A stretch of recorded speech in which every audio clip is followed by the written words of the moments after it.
a foreign country. And will you mind telling us where you're from? Well, two from Germany and one from Czech Republic.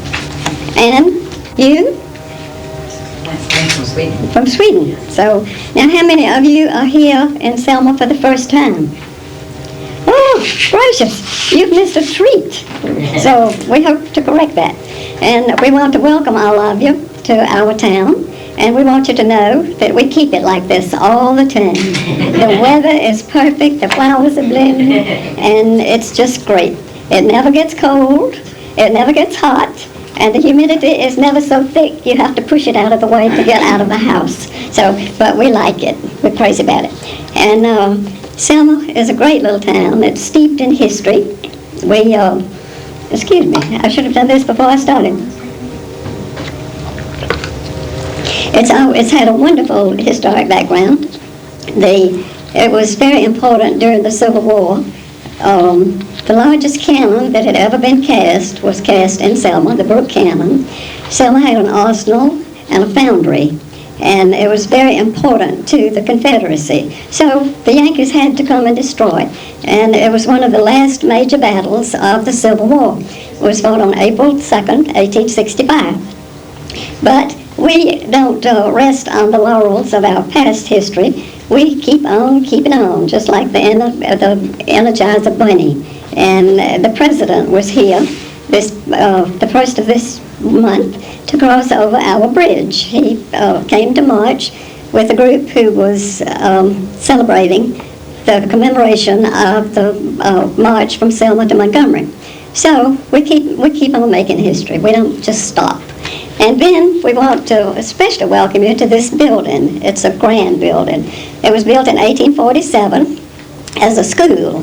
It's been a school several times. It was the county courthouse and was also served as a hospital twice. It was a hospital during the Civil War and a hospital during the time that the Cayces lived here. It was in this building that Dr. Gay practiced, and you remember that he was the doctor who treated Hugh Lynn when his eyes were going with the flash powder. And Edgar Cayce had his appendix taken out in this building. And I'm sorry we can't take you to the third floor to see where the operating room was, but it hasn't been restored yet, but we hope to get it restored. And we have recently located the operating table that was in the building at the time, probably the one that Edgar Cayce was on. And another important thing happened. Edgar Evans was born while the Cayces lived in Selma. So Selma played a big role in the lives of the Cayce family. But the most important thing that happened while they were here, they hired Gladys Davis to record the readings. And Gladys was only 19 years old, but she had no qualms about leaving Selma to go with the Cayces. And people have wondered why the Cayces came to Selma in the first place. But the answer is just real simple. They had to come and get Gladys. One time Gladys visited in our home, and we asked her about twin souls. And she said that twin souls usually enter the earth plane at the same time when there's some great work to be done. And she never mentioned that she and Edgar Cayce were twin souls. But I'm sure at that point in time, if anybody had presented that idea to Edgar Cayce, he would have probably flipped and left Selma and not come back, because he had no idea of anything about souls coming and going. So he had to come to Selma in order to find his own and gather his own to him and take her with him. And we're mighty pleased that they spent so much time in Selma. Another thing Gladys told us one day was that when she was a young teenager, her father came home and told him about a machine that he had seen that you could press the keys and it would write. And she thought that was the most wonderful thing she had ever heard of. So she had to learn to use that machine. And the rest is history, because she spent all the rest of her life pressing those keys and writing. So she typed every single reading that was given by Edgar Cayce after they left here. And when she went to Virginia Beach, and let me see where I am right now. She became, after there were no more readings to record, after Mr. Cayce died, she started organizing all of the material, all of the correspondence, everything that she could find that was related to Edgar Cayce, and she did a wonderful job with that. And eventually, when we got computers, she organized all of this material and put it on CD-ROM. So that is available to anybody who would like to have one. And she became known as the keeper of the records. So she did a great job, and she was largely responsible for the success of this work. When Hugh Lynn was away in World War II, she was really the glue that held things together. And all of the readings, there were over 14,000 readings that are recorded in Virginia Beach, and they're not put in vaults the way you would think they may be. They're in the library, and anybody who wants to can go and study these readings and do any research they want to. And we're fortunate to have with us tonight Jeanette Thomas from Virginia Beach. And after Gladys died, Jeanette took her place. Jeanette had been Gladys's assistant while Gladys was living, and Jeanette now is the keeper of the records. And she's going to be with us. She travels extensively, both in the United States and abroad. She lectures and starts study groups and meets with doctors, medical doctors, who would like to use some of the Cayce recommendations in their practices. So we're very fortunate to have Jeanette. And as somebody told me one time, when they saw me with some keys that I had to a little building by the side of my house, "You must be the Lord High Chancellor, the keeper of the keys." So I give you the Lord High Chancellor, the keeper of the records, Jeanette Thomas.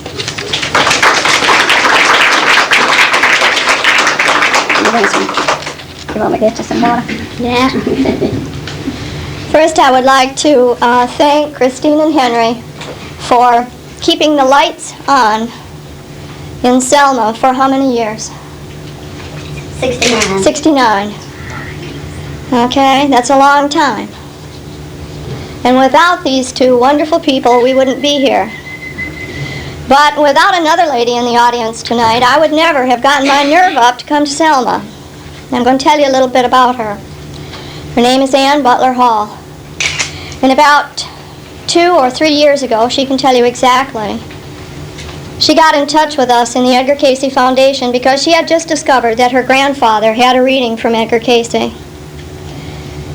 And I'm always very cautious about people who claim to have had readings. Part of my job is to make sure that no false claims are made. So I sent her back to get the names of all of the rest of her family, and lo and behold, there were 12 of them. 13. 13! So she got busy and put together one of the best researched stack of documents on 13 people here in Selma and put to rest some myths.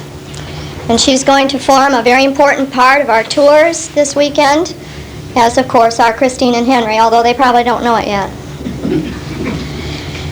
We are waiting anxiously for Sidney Kirkpatrick to walk up the aisle. You all know that there is a new biography of Edgar Cayce which will be published this September. This young man got started in our vault in Virginia Beach, and I think Gladys sent him to us not only to write the story, but kind of encouraged him to come here to Selma. And so I'm going to ask Sid to just start, because he can say it better than anybody. Also, he's a tremendous resource because he's done such a great research job. Any question, this man can answer. So here's Sid.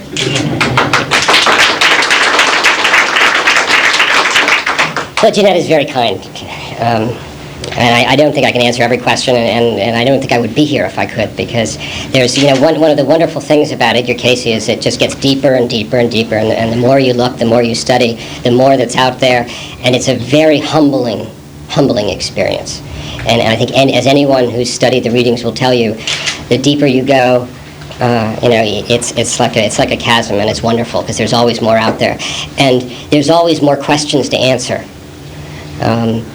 Both from a historical point of view and from the readings. It's a very humbling experience, and it was a great blessing to be given an opportunity to work on Edgar's biography. I want to do two things tonight. I thought first I'll tell you a little bit about myself and how I came to discover Cayce for myself, how the book came to be written. But I also want to talk a little about Selma, because Selma is a very, very special place in Edgar's life, and I think it's pretty much gone. The importance of Selma has eluded, I think, many people. So I want to talk a little about Selma, and afterwards we can do a question and answer if you like. So we'll save some time for that.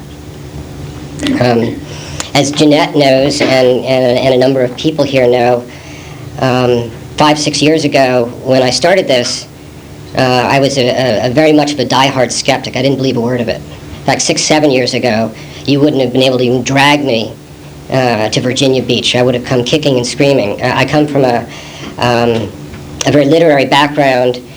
Virtually everyone in my family is a writer, 2 generations now. My older sister writes for National Geographic. My younger sister writes children's books. My mother was writing sort of thinly veiled short stories about my dad while I was in diapers. So writing was always very important, and I went immediately into journalism, and I was writing for New York newspapers. So it's very fact-based, and all my books previous to this have been very factual based. I wrote true crime. I love true crime. I think that's one of the real attractions I had for Edgar Cayce is, sort of, I guess, you might characterize it as an insatiable curiosity, but I really had that, and I've had that since I was a little child. My mother always embarrasses me with stories of when she would take me over to her friends' houses, and Sidney as a toddler would always be in her friends' drawers, closets, just poking around, and it was very embarrassing. I was very much of a skeptic, and I was of the belief that if Edgar Cayce wasn't a fraud, there was a fraud played on anyone who put any faith of him. Then a very important woman came into my life. It was actually the administrator of the school where my children were attending, and she came up to me one day, and she's actually very psychic herself, and she handed me a copy of There Is a River, and she said, "This is going to be your next book." Sure. I didn't read it then, and a month later, she gave me another copy and said, "Well, I didn't read the first copy. Here's this another copy." She just kept after me, literally day after day. "You're going to read this," and I think virtually just to keep her at arm's length, I sat down and I finally did read There Is a River, and it's an amazing story. I mean, it's an astonishing story. But as any good journalist will tell you, stories that are that good usually aren't true. The story really was too good to believe.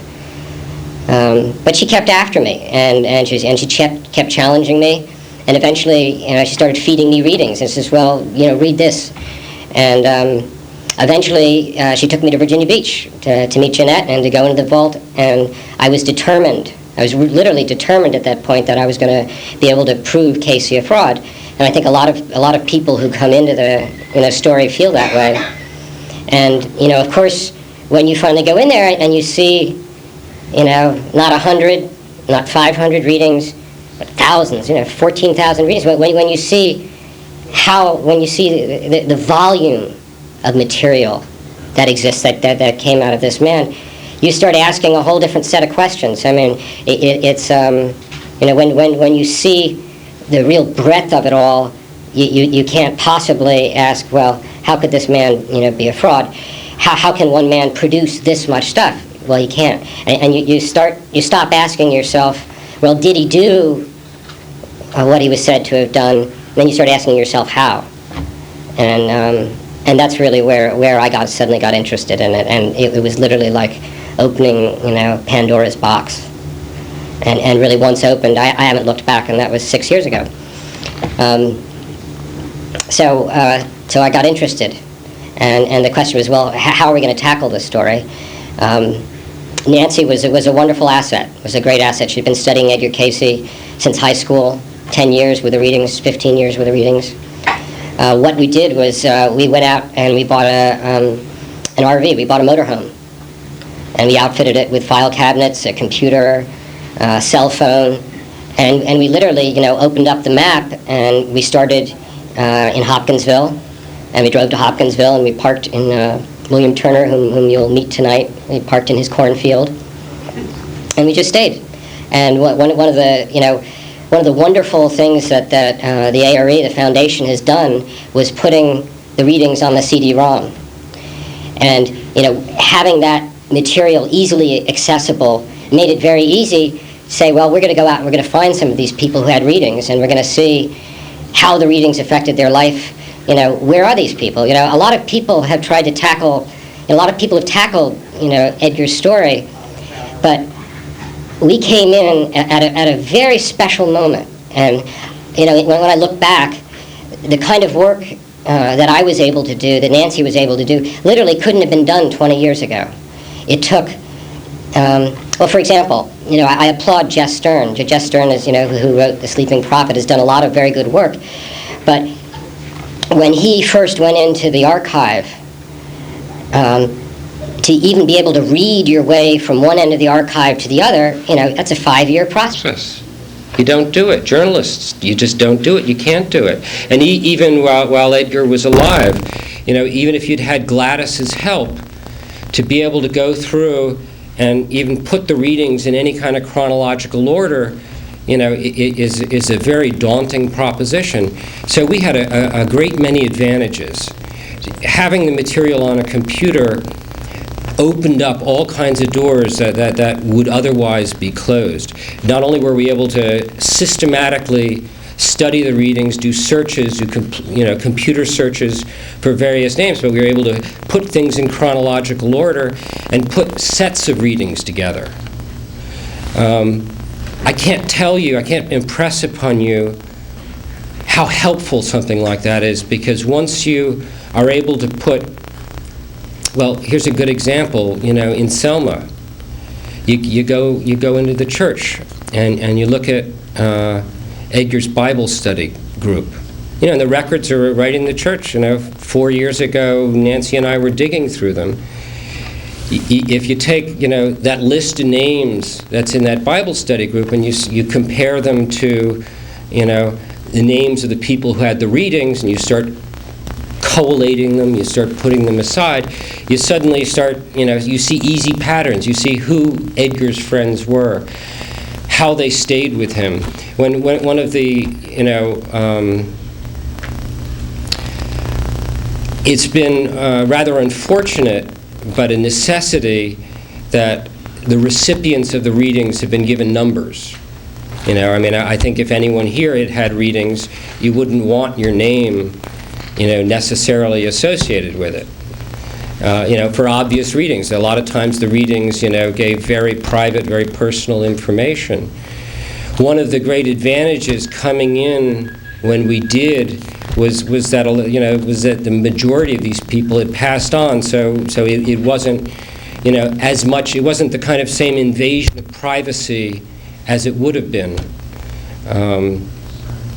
In any event, it was a really exciting experience, and we essentially spent almost a year driving around in this RV, stopping, at one city after another where Edgar had lived, where he had worked, going through archives, looking up the people who had readings.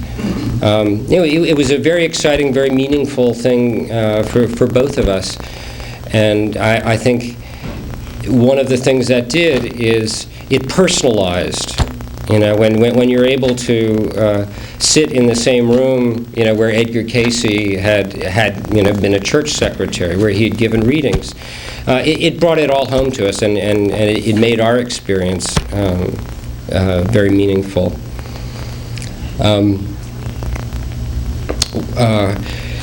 Obviously, Selma was our third stop, and Selma plays an interesting part in Edgar's life that I think really hasn't been truly adequately explored.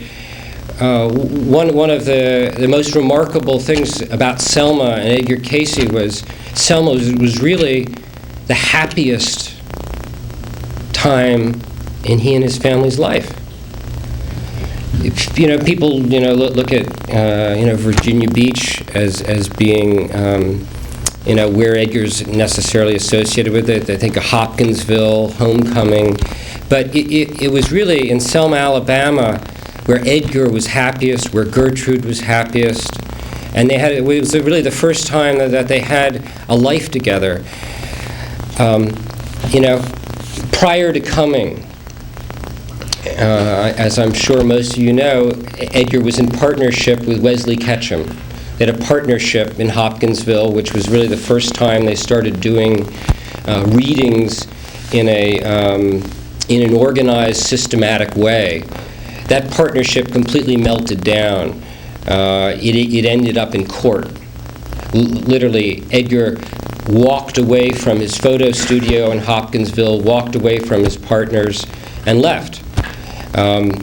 He came to Selma as a photographer. He came to Selma with a Tressler photographic outfit. They were like a chain of photo studios throughout the country, and they were very popular. And Edgar had been actually out looking for a job and sending out queries, and Tressler was the one that said, well, you come to Selma and we'll set you up. We need a photo studio there. But it was a very fortunate thing, and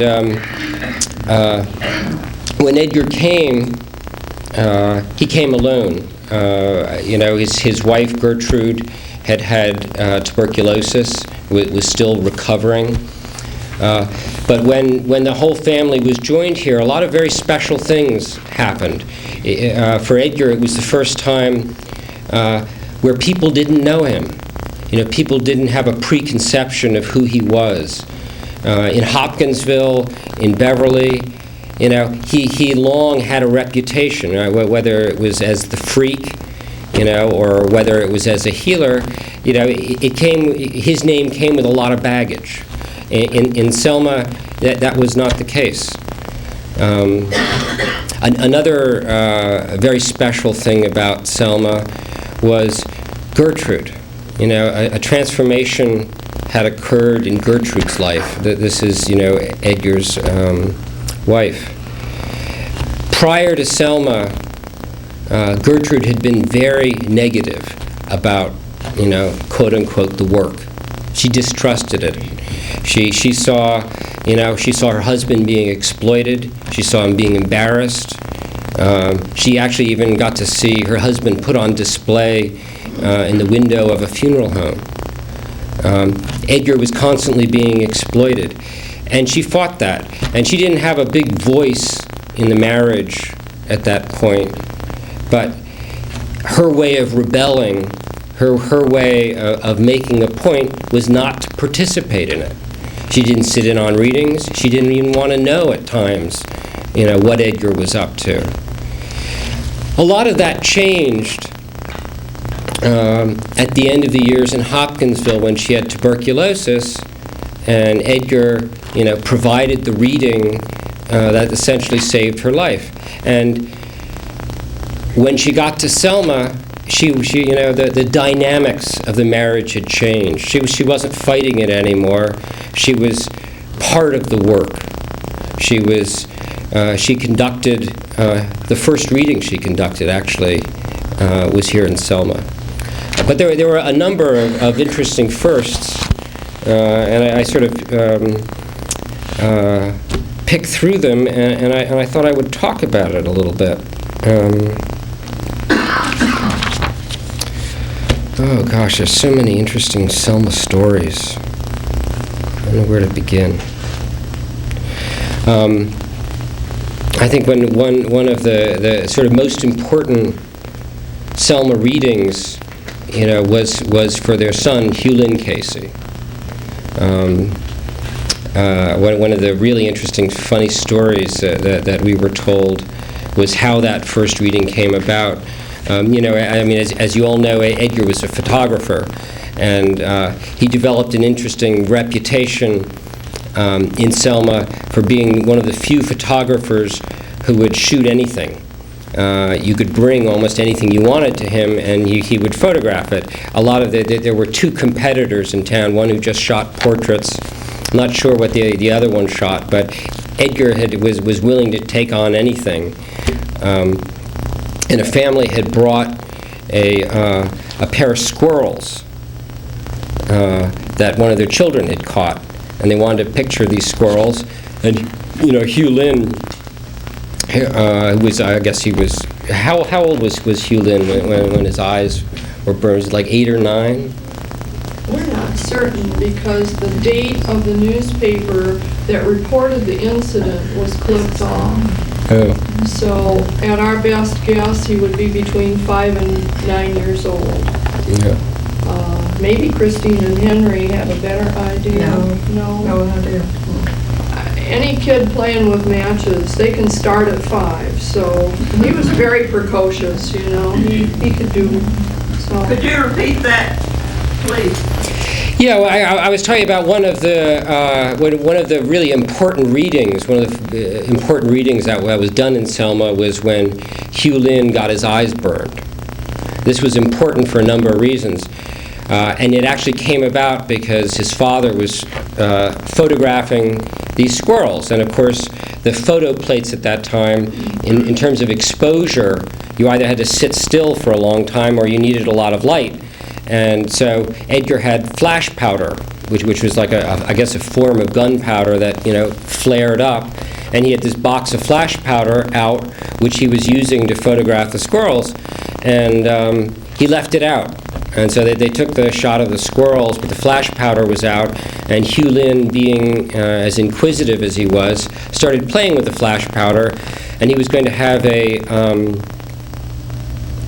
was going to scare the cleaning lady who'd come in to clean the studio. And so he had put a whole pile of flash powder at the top of the stairs, and he was going to light it as she went up. And as he struck the match, the top of the match broke and fell into the box, and it just completely exploded, blew up in his face. And his entire top of his face was burned. His eyes were all virtually burned closed. Serious burns, and he was taken over to I guess it's the Bethel Hospital. Is that the Bethlehem Hospital? You would know this, Henry. I don't know. Okay. But when one of the first things the doctor said was, okay, the eyes have got to be taken out. Edgar and Gertrude were contemplating this when Hugh Lynn spoke up and said, no, eyes stay in. You've got to ask Dad. Dad'll give a reading. Dad's helped before. Dad's helped many hundreds of people. Dad will save me. Dad'll do it. And Edgar, of course, decided to do a reading. Now, you got to put the readings in perspective. For much of Edgar's earliest career, readings were very much of an experiment. When he hooked up with Ketchum was really the first time the readings were done in a systematic, orderly way. So he got to Selma, and he noticed throughout his previous year's experience that when people prayed, when someone came to him with a genuine need, the readings were invariably more successful. That what passed through him, was more potent, came out, longer and more detailed. And of course, with Hugh Lynn, he wanted it to be best. Gertrude wanted it to be best also, and Gertrude was actually this was the first time that she conducted one of his readings, and this was also the first time that I could find where a whole lot of people had been gathered together to assist in the reading. From my understanding, virtually half the people at the church, the First Christian Church, showed up for this reading.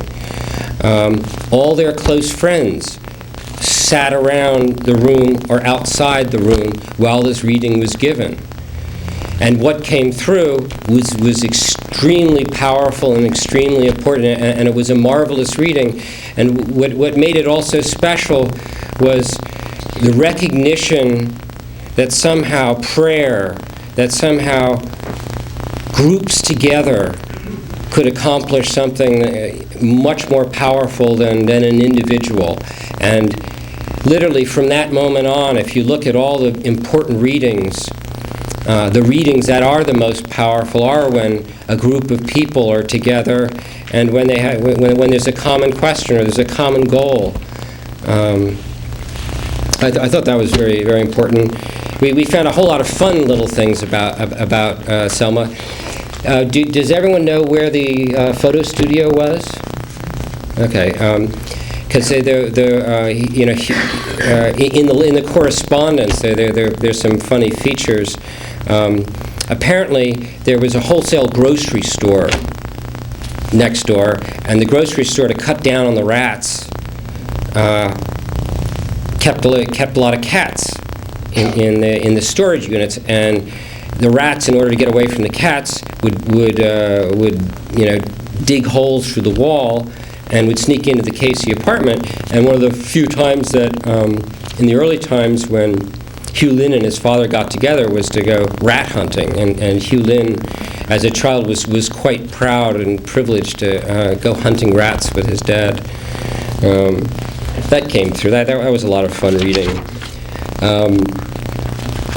Let's see what else. I can't impress upon you more the happiness that Edgar was feeling. One of the things that became a real instrument to see how Edgar was feeling at any particular moment were through the photographs, especially photographs of Gertrude. Whenever she's thin, and you could almost tell that tough times are tough, but when she gets, puts on weight, and if you see the photographs of when the family, is in Selma, there's weight, there's flesh on the bones, because both Edgar and Gertrude, whenever times got bad, literally just essentially starved themselves. You also find Edgar writing poetry for the first time. Maybe the only time. The only poem I could ever find, that Edgar had written was in his first 6 months here in Selma. It goes, I asked the roses as they grew, richer and lovelier in their hue, what made their buds so rich and bright? They answered, looking toward the light. It was written on the back of a postcard. The first reading that Edgar did in Selma, because he didn't advertise, and one of the reasons he came essentially to Selma was to sort of get away from the business of doing readings, and he didn't advertise, he didn't go out there and solicit readings, but a woman came in, and this really, I think, speaks to Edgar as a human being, and it speaks to the friends and friendship he had in Selma. But a complete stranger walked into this photo studio, and it was after a long period of rains. It was in April, and apparently it had rained for some weeks, and business had been terrible. I guess when it rained, there wasn't a lot of photography being done, and he was worried about paying the rent.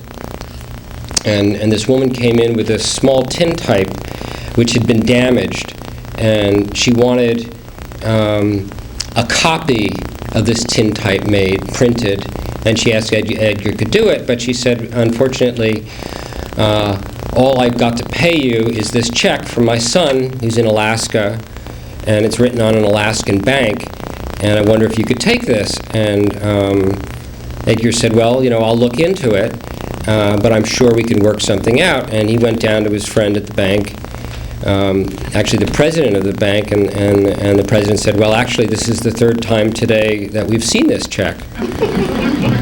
And I would love to cash it, but, we don't know who this woman is, and we don't know who the check's written. And one thing, well, Edgar said, well, I'm sure we can do something, and eventually they worked something out, and he cashed the check, and Edgar made a copy, the duplicate of this photograph. And then, of course, he got to talking to this woman, and it turned out that her daughter had infantile, I'll get the term, it's like an infantile paralysis. And Edgar got to talking to her, and he said, well, I've actually seen cases like that, and there's this thing that I do. You can sort of imagine the kind of conversation that went on, but the woman said, well, this thing that you do, maybe you could do it for me. And Edgar hadn't done a reading for 4 or 5 months, really, essentially since leaving Hopkinsville, and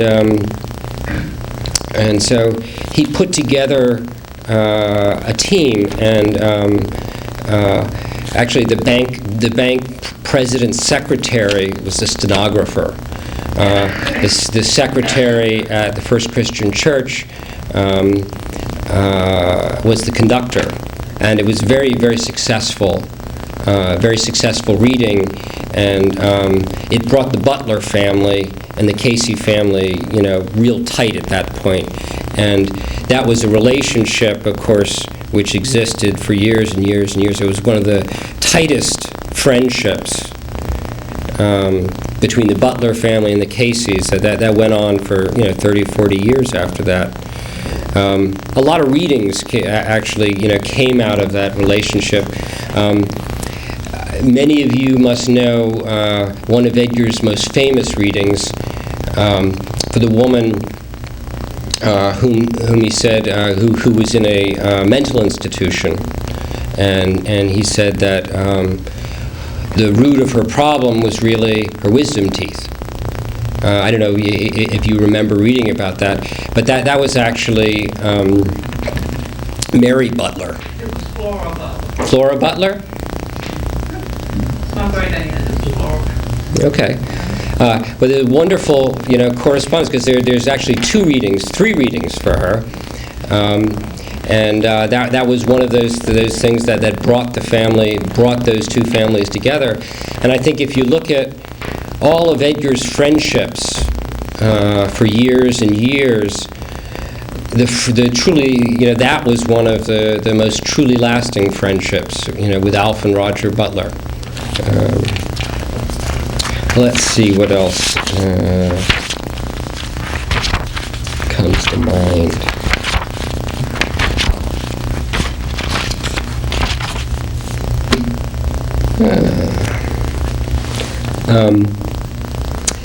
Edgar, of course, also had his appendicitis. Had his appendix taken out, here at the hospital, and there was a great deal of question about whether or not he should have it out, whether he shouldn't. Had a reading which ultimately said he should. But while he was there, one very curious talent, which is not discussed very much, was revealed. Edgar was asked if he wanted a job doing X-rays, and one of the things that was discovered was that even in a conscious waking state, his hands passing over X-ray plates often gave double exposures, or all kinds of funny things along those same lines. Yesterday morning, I was having breakfast with a woman named Stephanie Kirkpatrick, who's the wife of Peter Kirkpatrick, the famous Dutch psychic. And we were sort of sitting around comparing notes as to, what it must have been like, for Gertrude, what it must have been like for family members to live with somebody, who knew your every thought, or who potentially could know your every thought. And it was a really interesting breakfast because there were many, many kinds of parallels. You start to... Stephanie, for instance. Do people know who Peter Kirkpatrick was? He was a clairvoyant, and he could hold something and tell you about its owner. One of the first things that Peter had said to Stephanie, Stephanie had asked Peter, if you didn't have is this gift good for you? Do you like it? And one of the things Peter had said was, last thing in the world I want is this gift. And that's very similar to what Edgar would have told Gertrude. And he would have said that for a number of reasons. I know I sound a little scattered here. And it's hard because what I find myself is trying to get a handle on how much you know about Edgar Cayce and you don't know, because so much of my research has sort of gone down into levels that you may not even get a handle on what I'm talking about. But I want to make a point, if I can figure out what that point is.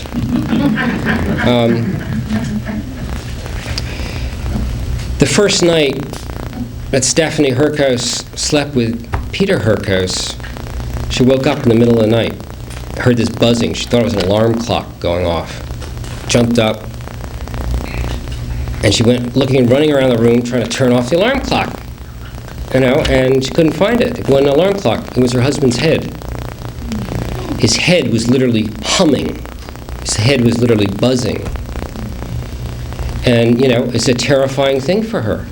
And she reached over and grabbed Peter and shook him up, and he got really, really upset that she woke him up out of this deep sleep.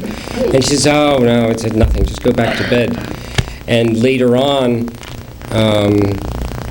she learned to deal with it, and when he was working on any very important case, the buzzing would get louder, and he often slept with things underneath his pillow.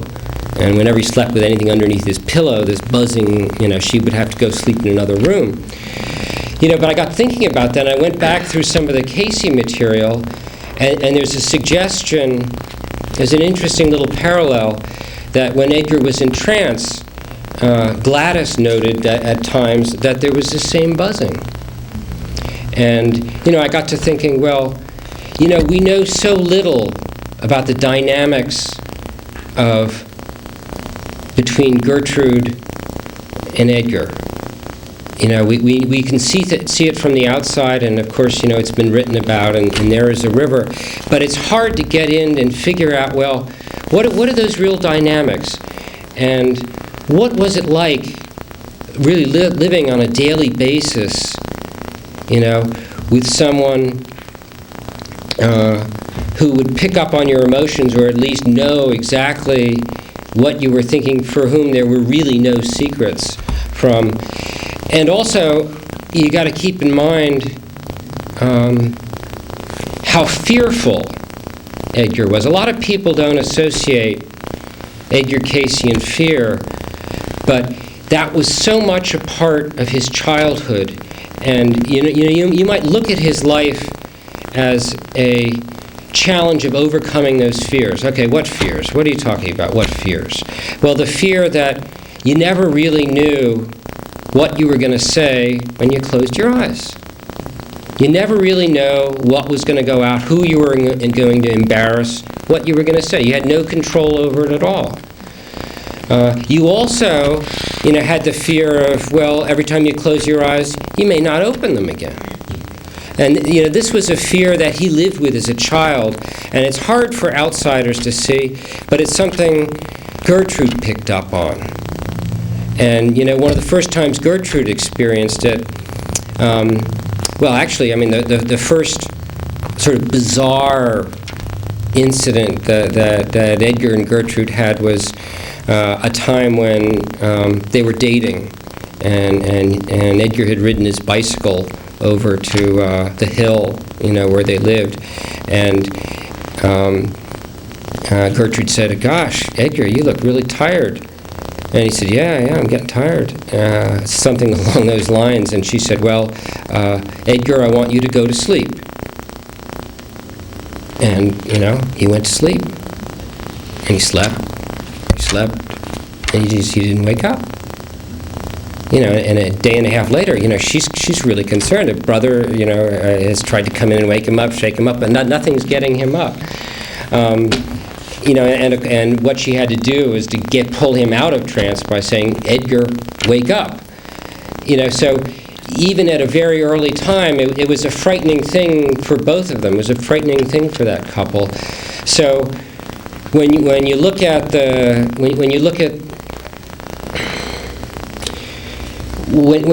pattern of their lives as they developed, coming to Selma was like it was a breath of fresh air for both of them. Nobody knew who they were. They didn't have this reputation. Edgar had gotten rid of this partnership which had just literally self-destructed, which had ended up in court. And he wasn't, giving readings as a business. It was from the heart. And you can suddenly start seeing why Selma was so important to their lives and to them. And of course, I haven't mentioned the biggest thing about Edgar Cayce and Selma, of course, was Gladys Davis. A lot of people, when they first start thinking of Edgar Cayce, Edgar Cayce is put up on a pedestal. It's just Edgar Cayce. It's the source somehow communicating through Edgar Cayce, and they don't see that the work was not one person. For Edgar Cayce to do what he did absolutely required. I mean, it was essential that he do work with other people. He needed someone to help put him into trance. He needed someone to conduct the readings. He needed someone to transcribe them. And, in Selma, the sort of third part of that equation came together. Gladys Davis, his soulmate. Even that's an interesting story in and of itself. But so Selma was important in a lot of ways, and it sort of put the triangle together. And what came together in Selma was literally followed for the rest of their lives and the rest of their careers. I think that's really good about Selma. I think, if you don't mind, I'd like to read a little something. I'll read something from the introduction to my book. And for those of you who really don't understand quite how Edgar worked, it might help you to lock into that. And for others, you might get a sense of what I've been doing for 5-6 years now. What a relief! It's finally over. Or maybe it's just beginning. I don't know. It really has been a Pandora's box. When I think back, going to the beach. I mean, if I had any idea what was in store for me, or what I wouldn't be able to get that box closed again. How late you stayed in the vault. Oh, that was wonderful. Yeah. I don't know why you let us do it, but it was wonderful. Jeanette literally locked us into the vault one night. And if things speak to you, they were speaking that night real loud. There's all kinds of, whenever you start getting into Edgar Cayce, you can't ignore coincidences. And, I didn't write this book. I was a vehicle, but there were a number of vehicles, and people would literally come out of left field, which is why driving around in an RV, as silly as it seems, was absolutely the perfect way to get to know Edgar Cayce, because if you plop yourself down, they will find you. And they did many times. Anyway, I'll read this, just a few pages, and it's from the beginning of the book, called The Open Door. 9 years after the turn of the 20th century, a photographer named Edgar Cayce stepped off a Pullman onto a crowded passenger platform in Hopkinsville, Kentucky.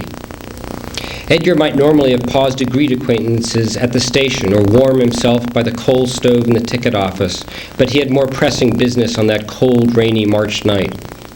He pulled up the collar on his thin cotton jacket and ventured into the downpour to meet a waiting carriage. The driver, Lynn Evans, quickly ushered Edgar inside his cab. As chief ticket agent and superintendent at the Hopkinsville Depot, Lynn was the natural choice to be on the lookout for his brother-in-law's arrival on the northbound local from Guthrie, Kentucky.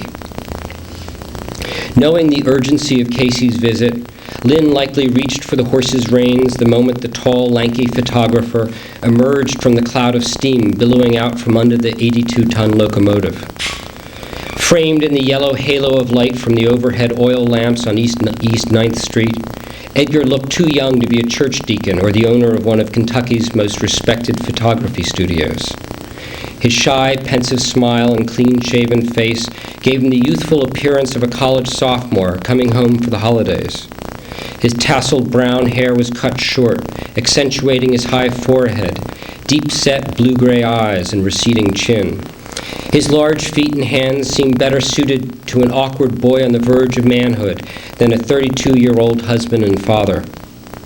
A closer look at Cayce revealed the truth of his age and occupation. Having spent much of the last decade in a dark room, his complexion was pale and his fingers were stained brown from the chemicals he handled routinely in the developing baths. The acrid odor of those chemicals still clung to his clothes as Edgar knocked the mud from his high-top leather shoes and climbed into the carriage for the mile-and-a-quarter trip through Hopkinsville to a house known to Edgar and Lynn as The Hill. The journey was familiar territory for both men. Edgar had traveled it many times on foot and by bicycle during his courtship with Lynn's sister Gertrude, and though he now had the luxury of taking a horse and carriage, Cayce knew the unpaved streets of the city and its squat 2- and 3-story red brick buildings as intimately as he knew the dark room in his photographic studio in Bowling Green, Kentucky. Behind the teardrop spire on the train station was the downtown business district, where Edgar had once clerked at the Hooper Brothers bookstore. To the east was the block-long tobacco planter's warehouse, which had been built by his great-uncle George and which housed the crop that gave Hopkinsville and Greater Christian County the distinction of being the largest producer of pipe and chewing tobacco in the nation. Beyond the clock tower on the fire station shone the lights of the Hotel Latham, where he had photographed Theodore Roosevelt during his campaign for president. Lynn Evans drove the carriage east on the Russellville Road, passing the ivy-covered boys' dormitory at South Kentucky College on Belmont Hill. The grand Victorian homes lining the road were painted in rich pastels and were festooned with scalloped shingles, copper weather vanes, flagpoles, and white picket fences. The further they went from the center of town, the less ornate the homes became. The asphalt soon gave way to an unpaved road, where the massive wrought iron gates of Hopkinsville's mental asylum, Christian County's largest building, dominated the bleak landscape. The carriage rattled past a few lonely stands of ash and elder trees, shorn of leaves, and the dirt road became two muddy lanes, running between the rolling brown hills and still bare tobacco fields that were the primary source of Hopkinsville's wealth. The house called The Hill sat on a high promontory, a few hundred feet within the city limits. It was a single-story, 4-bedroom home of classic antebellum design, painted gunmetal gray and dominated by 4 white Doric columns. The front of the house had a large open veranda shaded by oak and maple trees. At the rear of the property, separated from the main house by a carriage walk and rose garden, were the kitchen, smokehouse, chicken coop, barn, and dog run.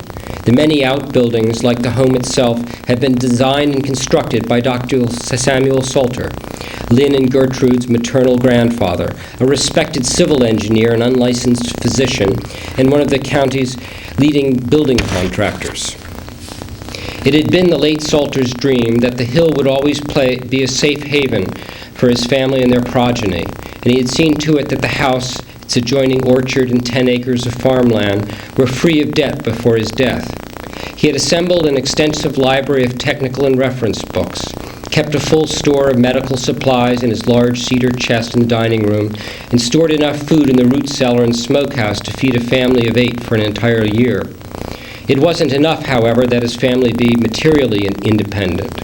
In the spirit of Franklin and Jefferson, he wanted all 5 of his children, 3 daughters and 2 sons, to become free thinkers.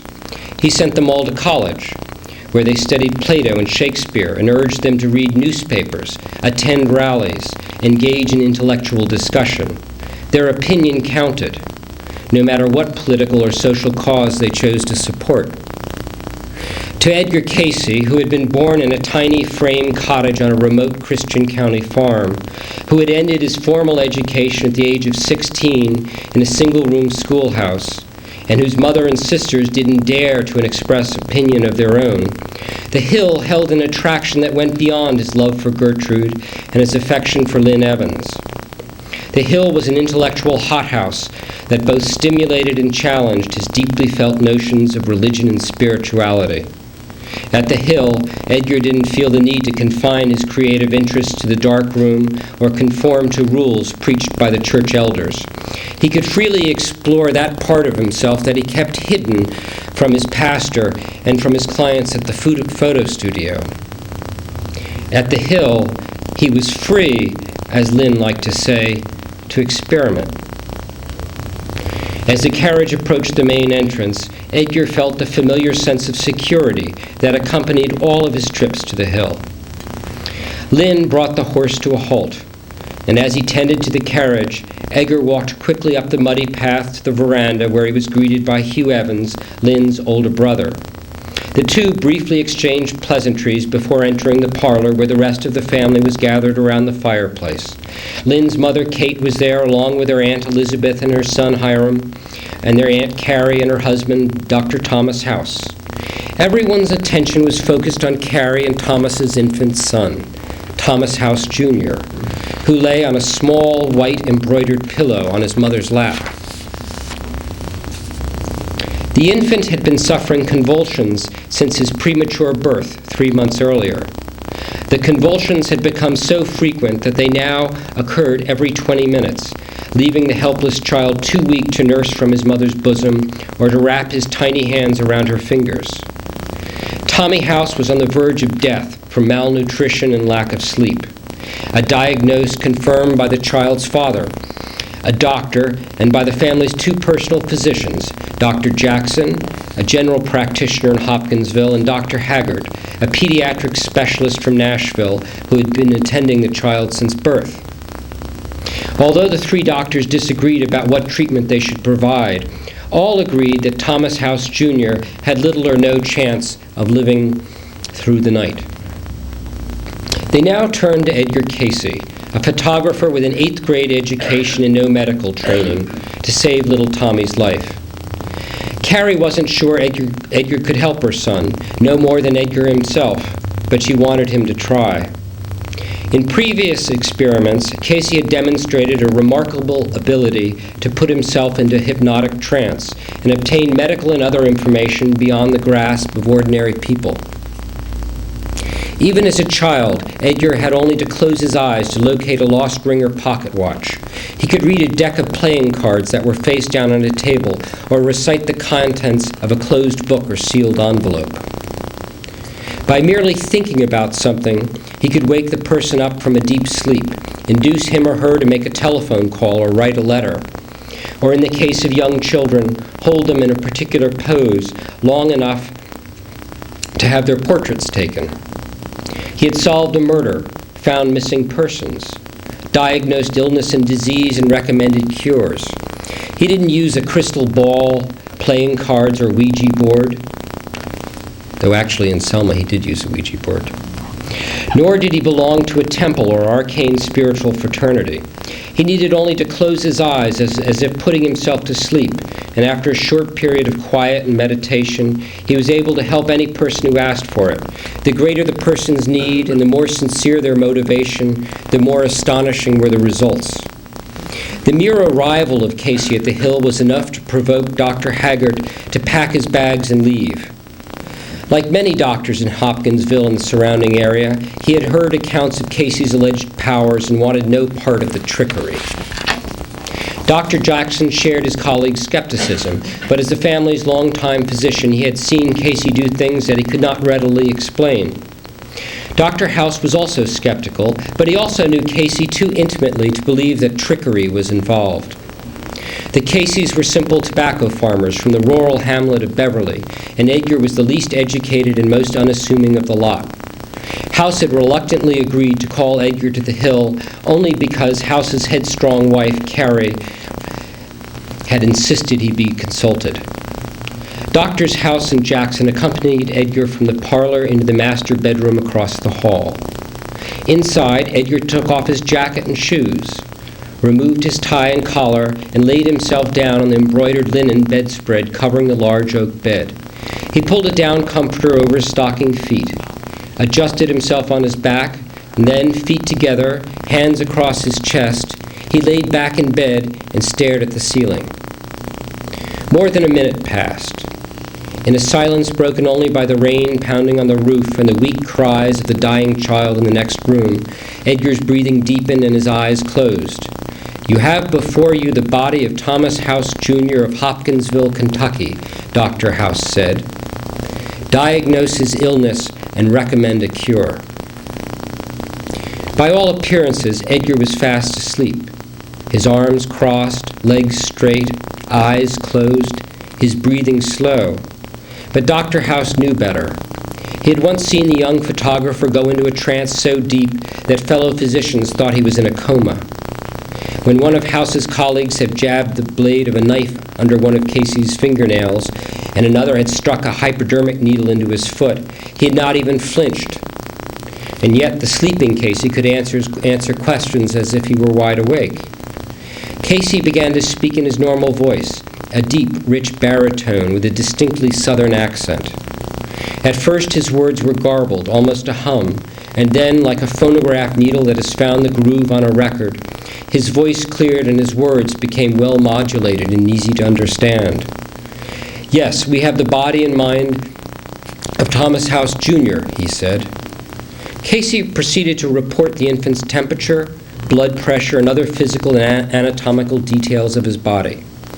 He described the child's condition in such a cool, calm, and detached manner that an observer would have been left with the impression that he was a physician describing to fellow colleagues an examination he was in the process of conducting. In this case, however, the physician had his eyes closed and the patient was cradled in his mother's arms next door. Cayce appeared to have the ability to see right into his patient's body, to examine each organ, blood vessel, and artery with microscopic precision. Doctors House and Jackson listened intently as Cayce described an epileptic condition that had caused severe infantile spasm, nausea, and vomiting, evidently the outcome of the child's premature birth, which in turn had been the result of his mother's poor physical condition during the early months of her pregnancy. Cayce prescribed a measured dose of belladonna, administered orally, to be followed by wrapping the infant in a steaming hot poultice made from the bark of a peach tree. Cayce ended the trance session himself when he stated, "We are through for the present."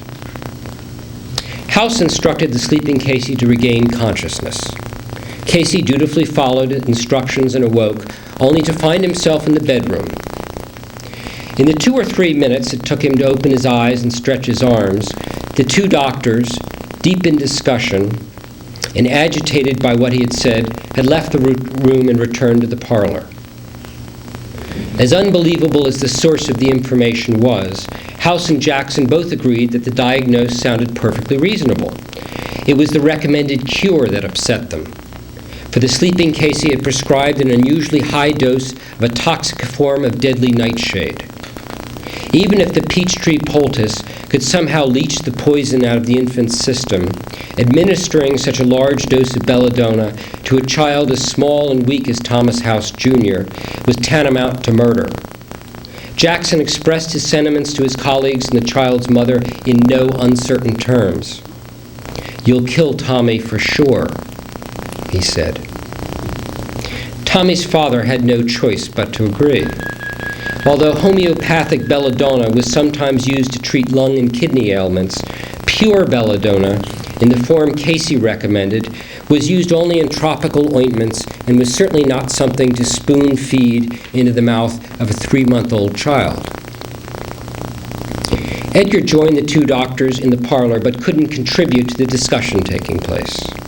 He had never been able to remember anything he had said or heard in a trance state, and had little more than a rudimentary knowledge of medicine in his waking state. Even so, he grew more and more concerned as he listened to the doctor's ensuing debate. Until now, his sessions had been an experiment, a way of seeing if his abilities could help people who'd come to him.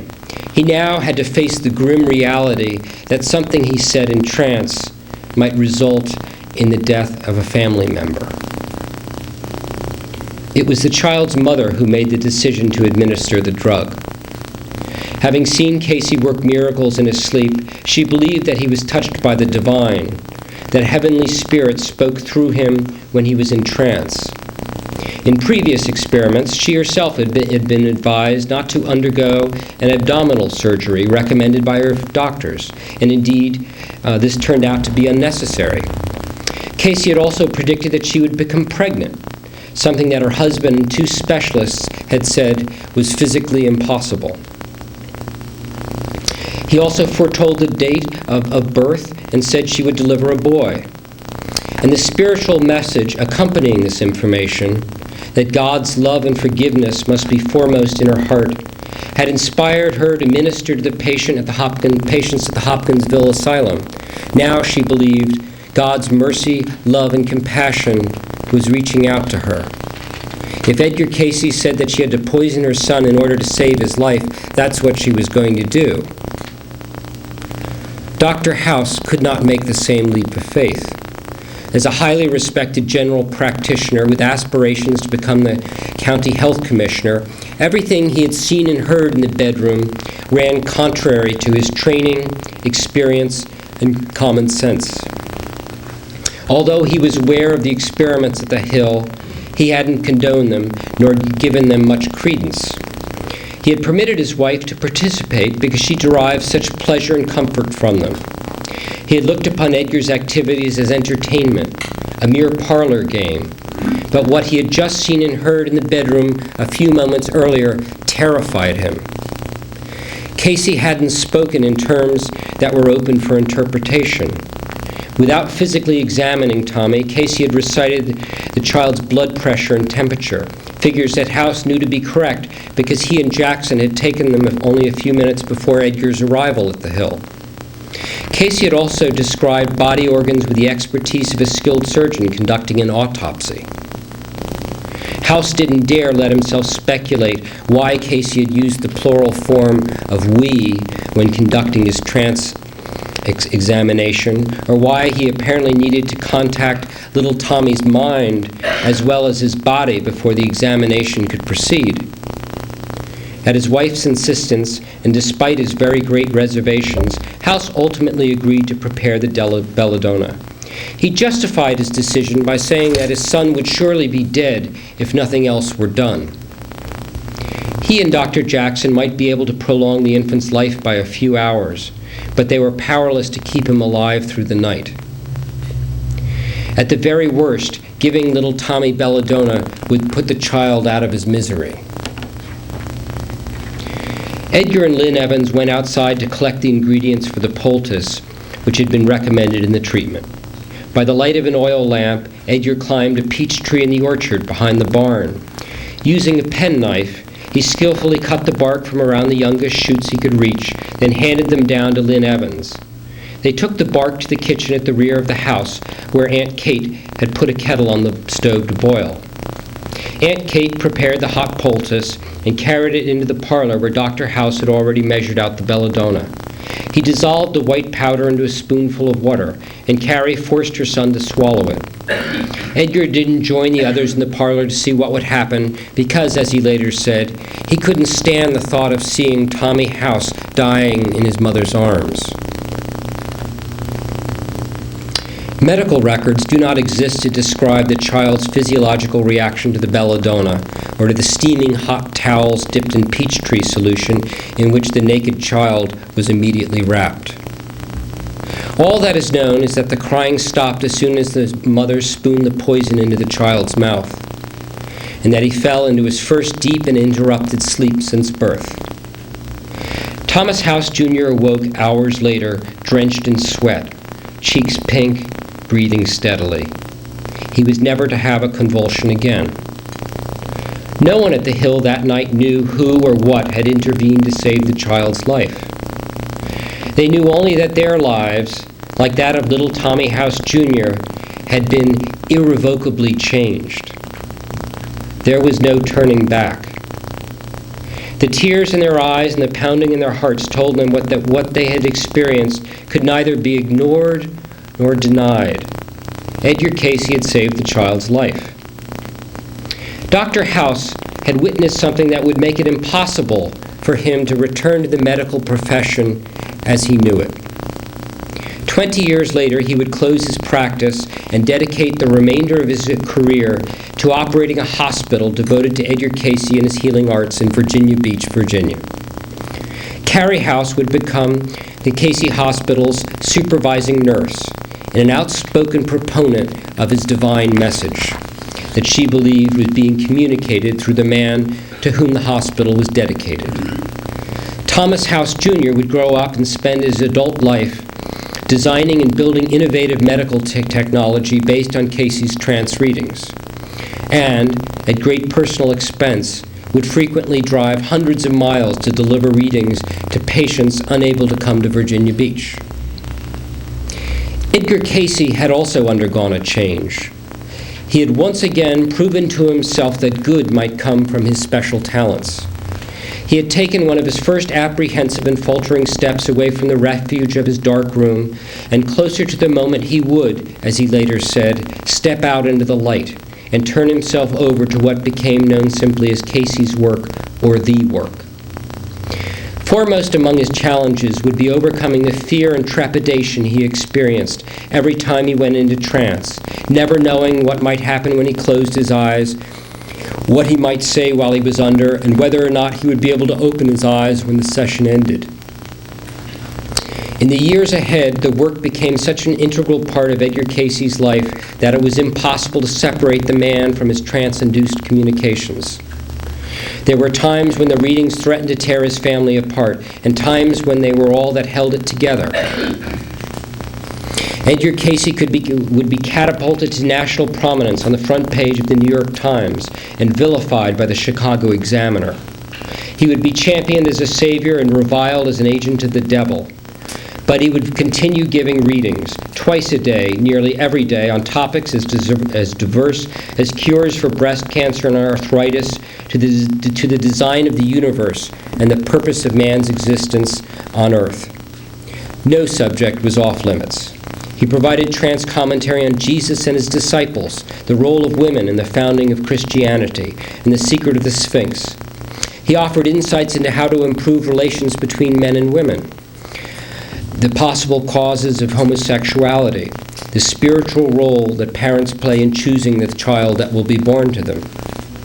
During his 43-year career, which ended on September 17, 1944, 3 months before his death, Edgar Cayce gave 14,145 fully documented readings to 5,744 people. Transcripts of these readings, which sometimes run as long as 20 single-space typed pages, and the approximately 170,000 pages of correspondence, diaries, medical reports, and notes documenting the work, now comprise what is the most unusual and voluminous archive that has ever existed on a practicing psychic. The only consolation Edgar would have in his long and frequently perilous journey out of the dark room was knowing that he had the unqualified love and support of those closest to him.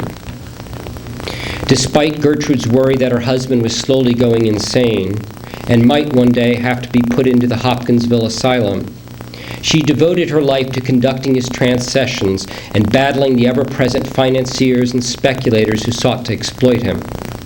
Accompanying Edgar on his journey was a young woman from Alabama named Gladys Davis, a stenographer and secretary who became an indispensable part of the work by making verbatim transcripts of everything Cayce said while in trance, and whose appreciation and love for the messenger as well as the message raised the level of Edgar's trance readings to that of an art form. Edgar Cayce's partners through the years included physicians, stockbrokers, inventors, soldiers, film producers, Texas oilmen.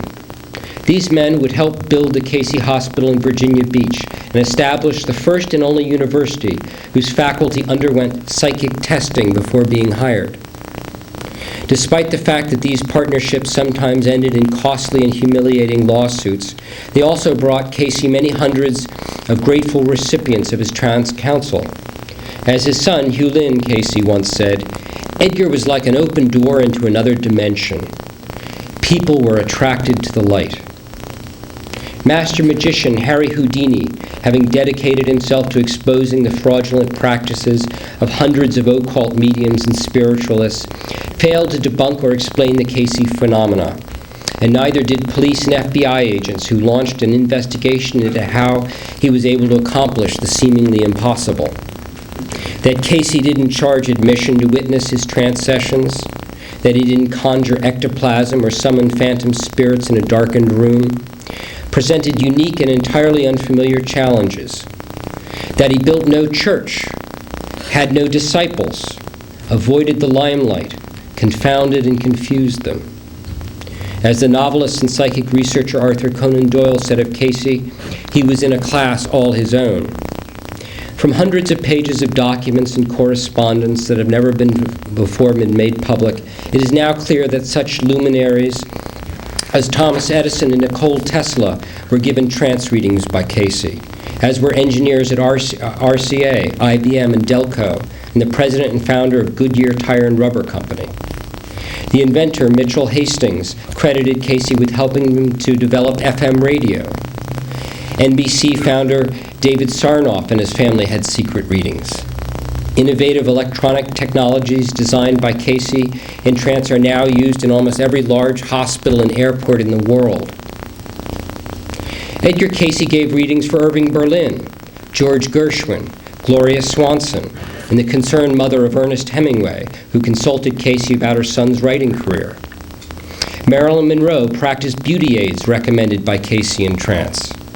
Business tycoon Nelson Rockefeller and labor organizer George Meany availed themselves of Cayce's medical advice. High-ranking foreign diplomats and church leaders consulted Cayce, as did government agents and politicians whose trance readings were conducted and transcribed privately. And although the details remain unclear, circumstantial evidence suggests that Cayce conducted psychic readings for President Woodrow Wilson as he sought to make peace in the aftermath of the war to end all wars. Cayce predicted the failure of Prohibition, the great stock market crash, the beginning and end of 2 world wars, the deaths of 2 presidents, and made startling assertions about the second coming of Christ in the next millennium. Despite the overwhelming success of his medical readings, and despite the fact that the recipients of many of these readings were some of the richest and most influential people in the country, Edgar Cayce would spend much of his adult life living in poverty, moving from home to home, constantly under threat of being persecuted for fortune-telling or practicing medicine without a license. His readings were often conducted in makeshift conditions and sometimes had to be transcribed on sheets of recycled wrapping paper.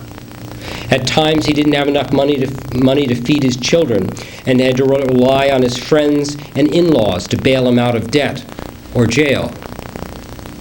That Edgar Cayce persevered and continued giving readings for 4 decades was perhaps the greatest miracle of his life.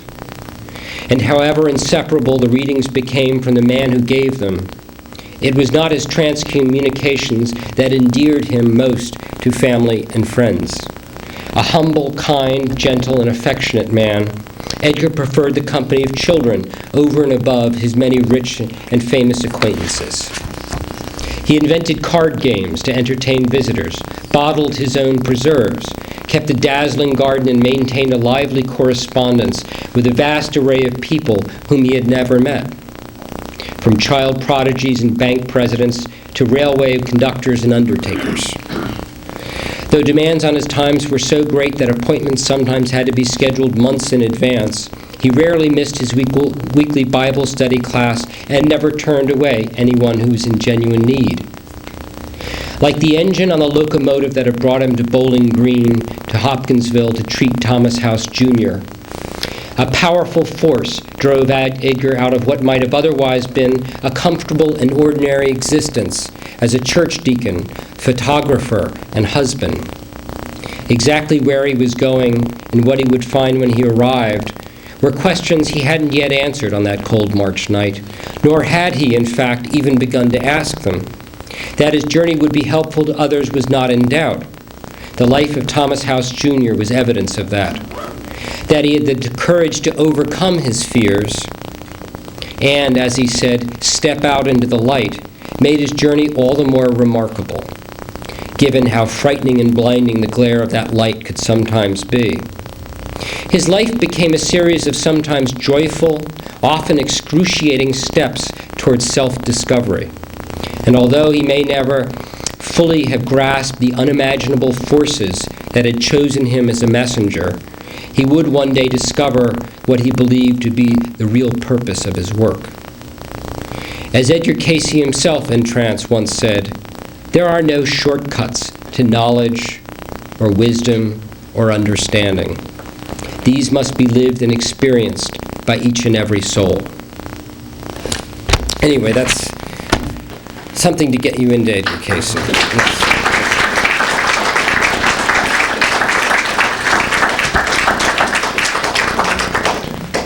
And I know I should have probably read that first off, and then the rest of what I would have to say would make sense, but no, it's not. But please, if you have any questions, I'd like to answer them. I'm kind of curious about the readings he did in the White House for Wilson, yeah. Did he ever get a copy of those, or were they kept? No, and it's interesting. The real contact was actually a member of the First Christian Church in Selma. And it's a man who happened to know the Wilson cousins and put them together. And I'm certain now that that's the case. And I was a little uncertain while I was writing the book, but the deeper I've gotten into it, I feel absolutely certain that he gave readings for the president, and that it was this contact in Selma who really put them together. But you never got copies. I mean, they were kept. No, and it's not surprising because No. I'm just curious. Yeah. Hope that they would give you copies. Yeah, wouldn't that be interesting? One of the interesting things that were lost in Cayce's life was a series of readings he gave in Selma before World War I. And we know about the readings because the Bible students write about them. They're in the correspondence. But apparently a recording was made, and one of the Bible students was given the responsibility of keeping it safe, and he put it up in a closet and got shipped off to World War I, and it was gone when he got back. And it's a great loss, but wouldn't those have been interesting to find? Yeah. Do you have access to the readings from Texas on the oil wells? Yeah. Texas, aren't those interesting? I was wondering if they actually were kept or not. Yeah. They were. Yeah, one of the really most remarkable things, and it was such a blessing, is that, the readings were transcribed, they were documented, and, signed off on, and saved. And that's where we have Gladys Davis to thank you. Without Gladys Davis who was a young secretary, she was literally right out of college. She was working at a hardware store in town. And it was funny because she sort of knew Edgar, she recognized Edgar. And their paths actually crossed 3 or 4 times before she ever really applied for a job with Edgar Cayce. Or, before she heard about a job, for Edgar Cayce. And it was like the universe was pushing them together, but they kept missing each other. And But the Texas readings she wasn't involved in because... No, David Kahn and Edgar were in Texas. Yeah. Who is the recorder of that? Faye Autry. And they exist still. Yeah, and a lot of them are in very good shape, and it's those are real interesting. Treasure readings, oil readings, and so much of those have been sort of overlooked. And it was fun going back to there.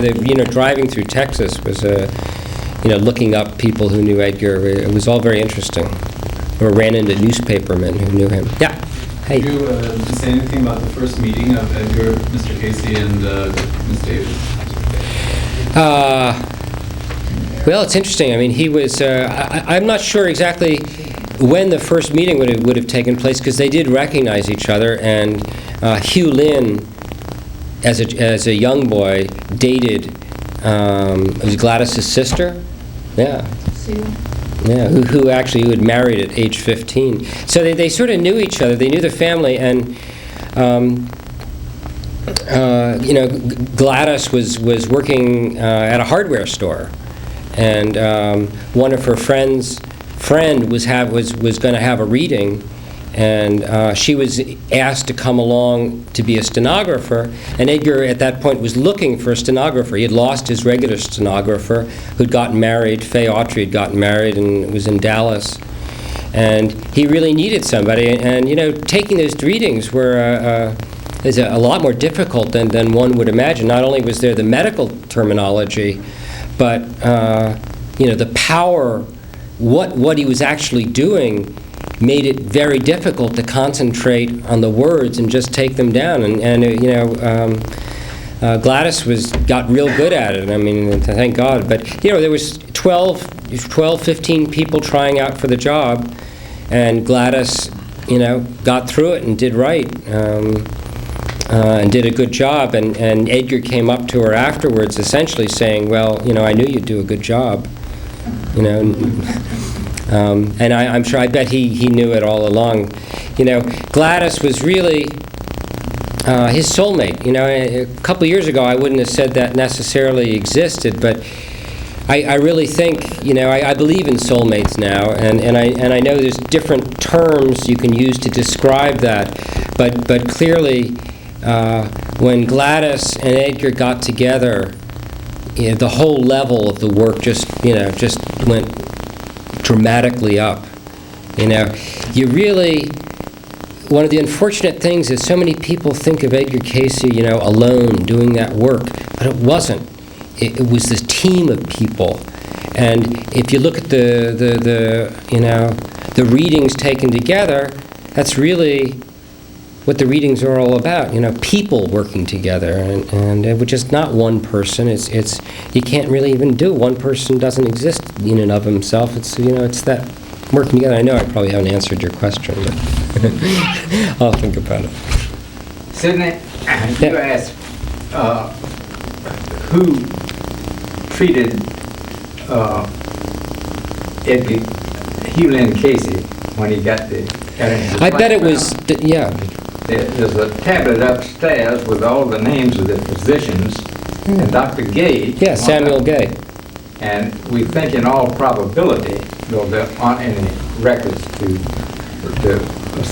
ascertain that he brought him up here, and Dr. Gay tended to him in this building. Oh, it makes perfect sense. And he did a number of readings for Dr. Gay.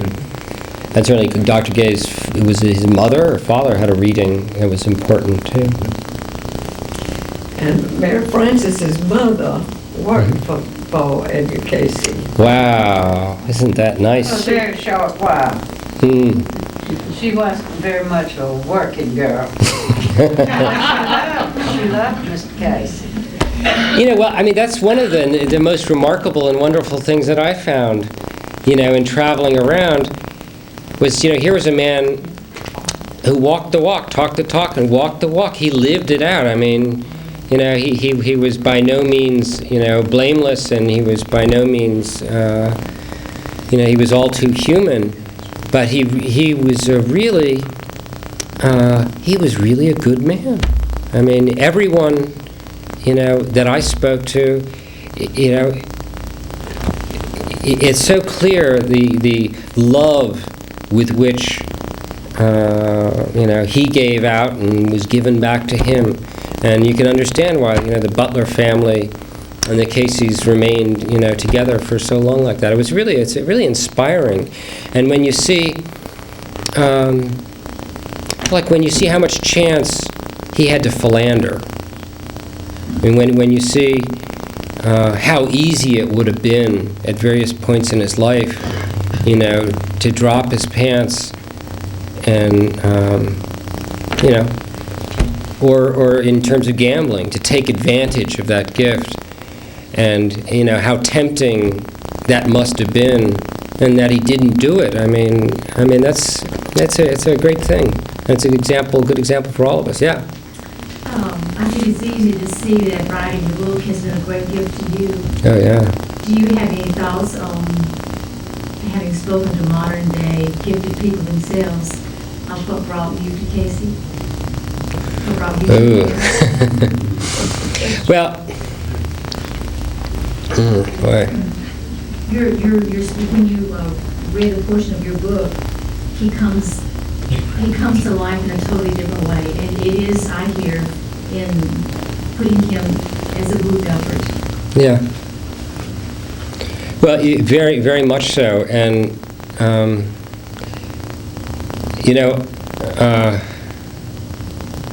I'm a very different person behind a keyboard than I am standing up. And I can put on a tie and I can try to look like I know what I'm doing and talk like I know what I'm doing, but I'm really never comfortable unless I'm much more comfortable behind a keyboard, and I've always been that way. And my first wife used to drive her nuts because I talk when I sit behind a keyboard. I mean, I talk out loud all the time, just talk and talk and talk and talk. And I'm not necessarily talking. I mean, my ex-wife always thought I was talking to her, and it just drive her crazy. And she never learned to get over that, and I never learned to be able to quiet myself. But there have been points, when you're writing, when you're really concentrating, when you're really into things, where a book, a sentence takes on a life of its own, and there were always a couple points in my career where I felt like I wasn't necessarily writing this, but somebody has something, the right pieces were coming in, and as a writer, you just learn to give yourself over to it. And I think lots and lots of writers will tell you that. And lots of writers do funny little things to pull themselves into it. Nancy, who got me into this, she keeps a basket of pine needles underneath her drawer, and every little while she picks it up. She inhales. I mean, it sounds silly, but I know a lot of people. Nancy's right now working on the autobiography of Natalie King Cole. Natalie Cole, the singer, who describes that similar experience when she starts singing. It's like she successfully loses herself, and whatever else it is comes in and takes over. She attributes to a God force. She contributes to an angel sitting on her shoulder, which may or may not be her father, Nat King Cole. But it's interesting when you see, yeah. There might be a little psychic insight that I got right at the very beginning when I was talking with Louise and Annie here. It had to do with the name Kirkpatrick, because they picked up on it immediately, and I went to Live Oak Cemetery just today, and one of the first things I saw is this huge tomb that's Kirkpatrick, which is a big name in Selma. Now, that doesn't necessarily mean it's a karmic or reincarnation. It may or may not be. Or it might also just be vibration. In a metaphysical sense of there may be some Kirkpatrick somehow, just like the Bainbridge connection, which you find passing through Edgar's life a number of times. Yeah. Yeah. So the Kirkpatrick in Selma might be connected to you somehow, karmically. Maybe. Maybe you'll find out in the cemetery. Pardon me, I missed the first portion of your talk. I've enjoyed it since. I'm not sure exactly what you touched upon, but when the biographies I've read about Professor von Munsterberg coming down from Harvard to evaluate Edgar Cayce, and I had an opportunity up there in the graduate library to look and see if there had been anything published by von Munsterberg, and I could not find anything, although I just may not have been able to find anything. And it may have been, too, that that would have been a very difficult thing for a person in his position to do without being ridiculed. But did you have the opportunity to look? Yeah, I went to Cambridge also, and looking specifically for that, and was very disappointed by, that he hadn't come out in print and said that. And yet, I was able to find two of his students to whom he had said, I went down there to expose a fraud, and I couldn't do it. But it's interesting with Munsterberg, and I really felt like I was scratching the surface with him. Many of you will know, but others won't know. Hugo Munsterberg was a dean at Harvard Medical School, and he was absolutely determined to go down and prove Cayce a fraud, and spent approximately 11, 12 days investigating, sitting in on readings, and concluded that he was the real thing. Got on a train, went back to Harvard. But he did talk about it on 2 occasions to students, that it was the real thing. But more interesting to me was, after that, Hugo Munsterberg appears to every Thursday morning have joined a breakfast club. And very early in the morning, he and I don't know if it was William James or Henry James now, it just escapes me. But there were like 3 people. It was like he had opened the door. And he'd said, okay, well, sort of like myself a couple years ago, well, okay, this is here, now what are we going to do with it? And maybe in his own quiet way, he started exploring it, because this breakfast club, he was the only person who would have been considered a skeptic.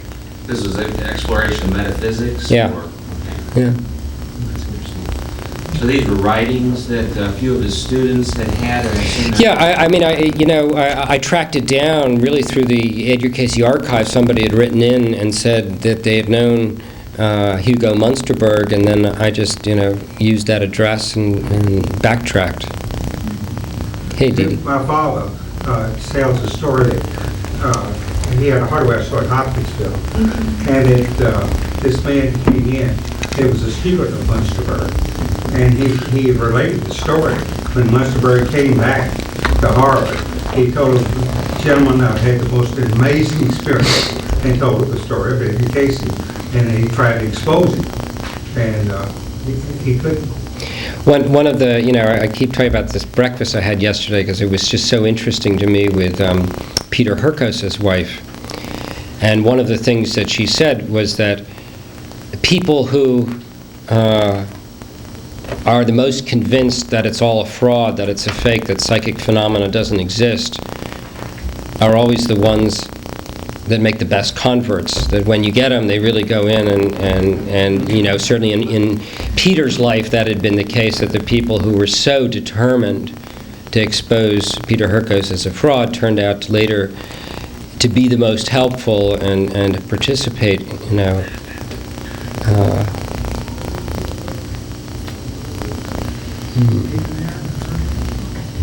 Now, if we could only get Pat Robertson to come over. When is your book actually coming on the market? Well, the title of the book, it was called The Messenger right up until about six to 8 months ago. And the publisher has changed the name to Edgar Cayce, An American Prophet, and it hits bookshelves September 6th. And if any of you are on the internet, please hit Amazon.com and inquire about it, because the more hits, the more books they'll buy. And it's actually, we just have very good news. I mean, it essentially has just gotten sent out 2 weeks ago to some reviewers, selected reviewers and people we wanted to get quotes from. And the audio cassette rights sold just in a snap, and the Book of the Month Club took it immediately, and so I'm very pleased, and hope that I'm very blessed. Now, what's the title of it again? It's called Edgar Cayce, An American Prophet. And remember, you heard about it here first. Does anybody have any more questions for Sid? I just ask, are there any contemporaries of Edgar Cayce at the time that he may have had contact with that had similar abilities? I don't know. Zaya Rigo, I think, came later in South America, and Olga Worrell came later on too. But is there anybody that you're aware of that he, that had maybe not quite the same ability, but say,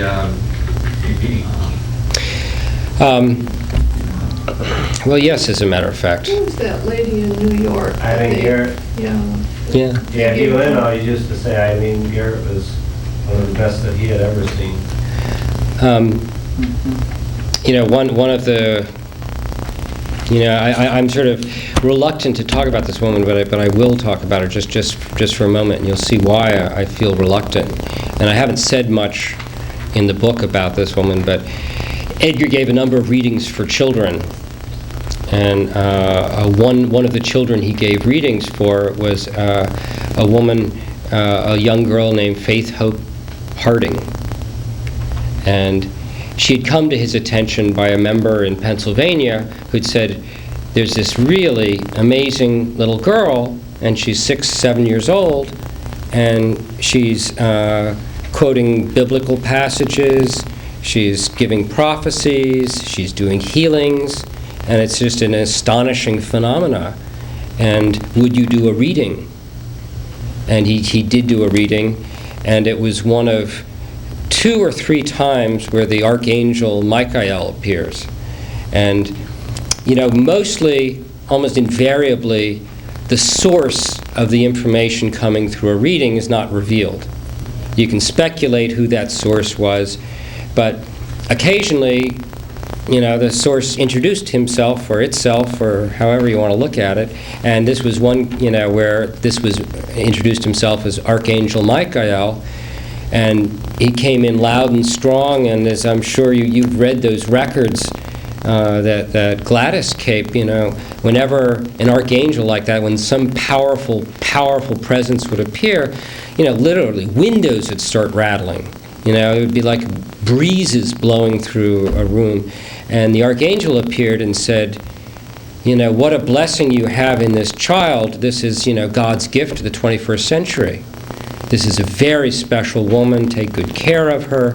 She, you know, this is a very highly developed soul that has come in and incarnated here in this country, in this place in Pennsylvania, for the next generation. Take good care of her and listen to her. And you go back and read this reading. It's just, it's you know, very powerful. And so Edgar looked into it deeper, and friends reported back about activities this little girl was doing. And one story that came back was that little girl had been on a bus, and they'd been going through Pennsylvania, and the little girl suddenly threw a fit and said, we have to get off, stop the bus, get off. And she forced her mother, and she and her mother got off the bus, and the bus burst into flames a few minutes later. There's another case of a little boy who was the son of a gardener that this little girl, Faith Harding, had come up and put her hands on and healed. And you know, so something was hard at work, and the newspapers in this little town were keeping transcripts of what was coming out of this girl's mouth, and she was talking about World War II. She was talking about Japanese bombing, you know, Pearl Harbor, things, very, very specific things. And another reading was done about 6 months, 7 months after the first reading, and this time the archangel appeared once again, and, you know, I don't think the archangel ever appeared twice to the same person, you know, like that. And this time was angry, was upset, was fueling, and says, why aren't you taking care of this girl? What, do you take my words lightly? This is gift that has been given to you. Nourish her, protect her. And, you know, it was a very terrifying reading. And Edgar's, you know, ARE members, foundation members at that point looked into it, and they said, oh, something terrible is going on. This girl is getting caught in a custody battle between the mother and father. And the father was accusing the mother of planting words in this child's mouth, of using this child, putting this child on a pedestal, and the father thought this was all junk, that the mother was just feeding this all to the girl, and mother was making it up, and the mother was insane. And as it escalated, the father accused the mother of insanity and gotten a doctor to suggest that the mother have a lobotomy. And so there was this custody battle, and the father won and took the child and vanished.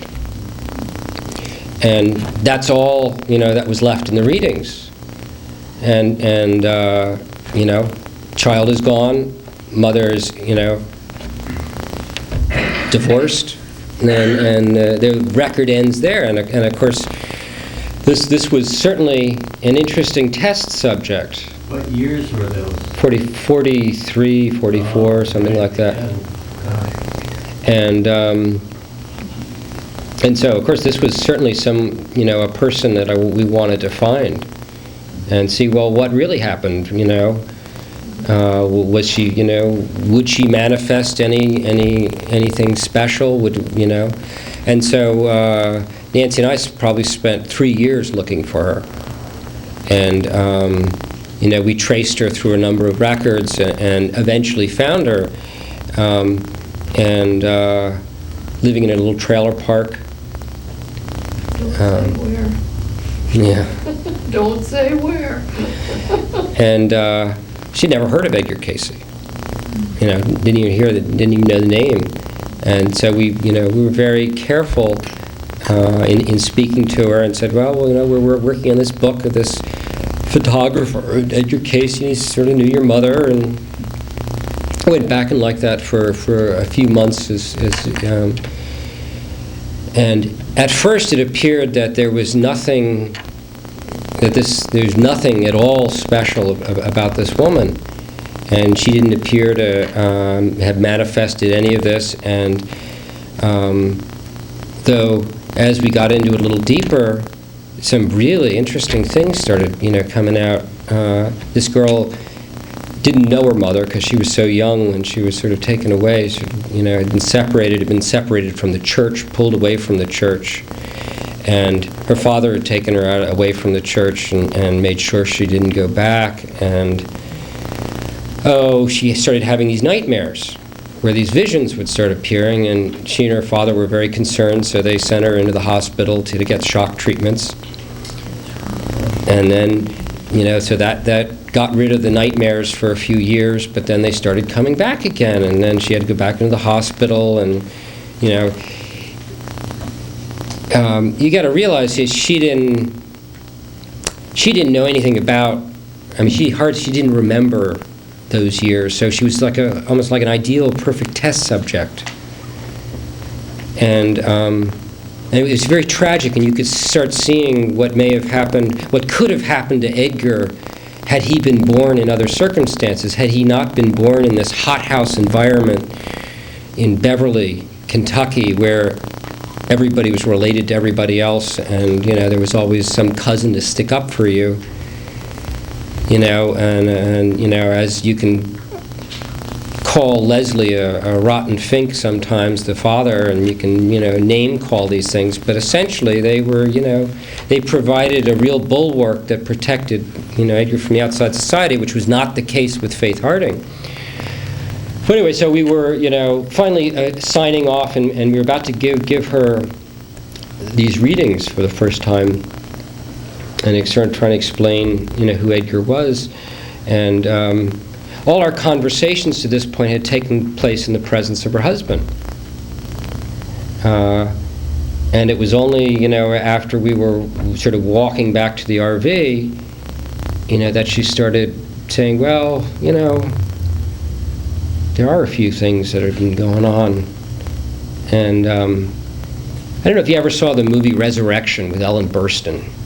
And in this movie, Ellen Burstyn is a psychic with the power to heal, and then there's so many great crowd around her, and she's being pulled in many different. She just escapes.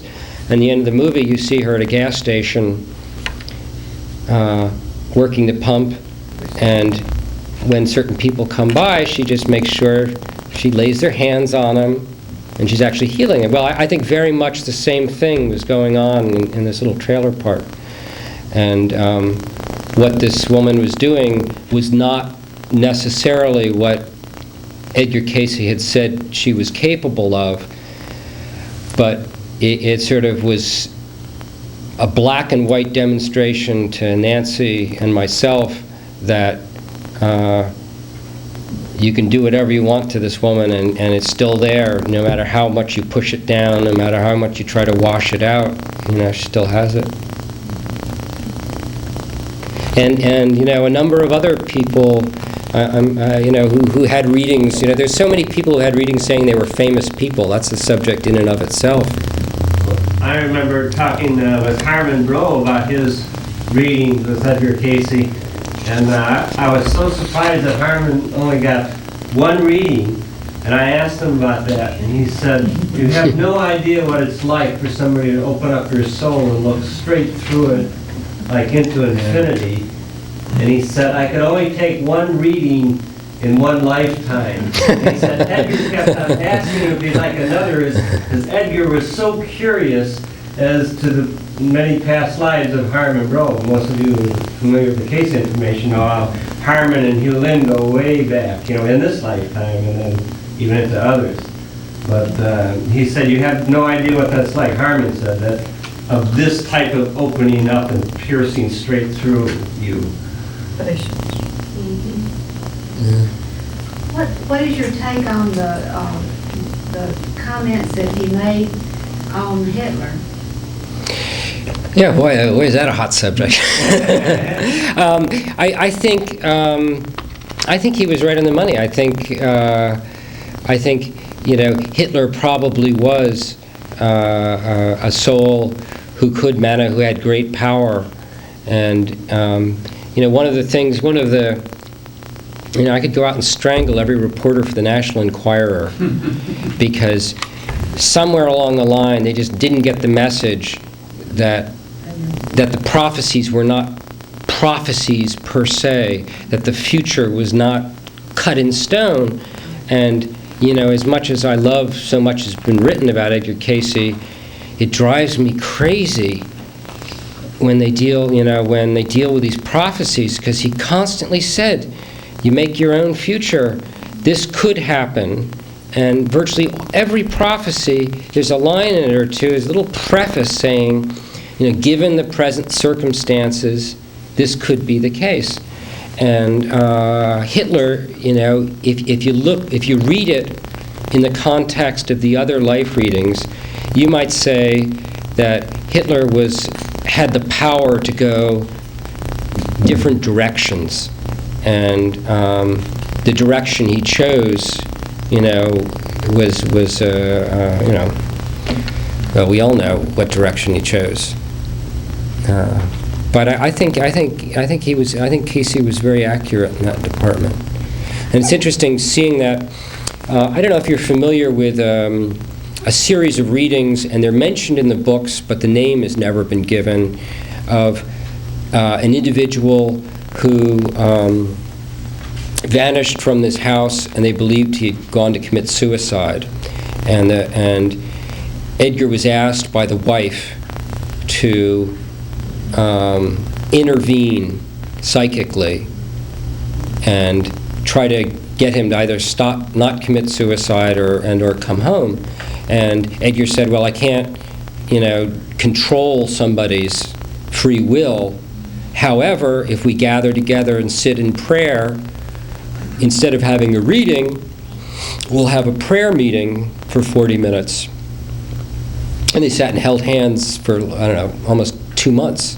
And eventually, the man came home. And in those 2 months, interesting little bits of information came through. The man you love is little details which were later proven out to be correct.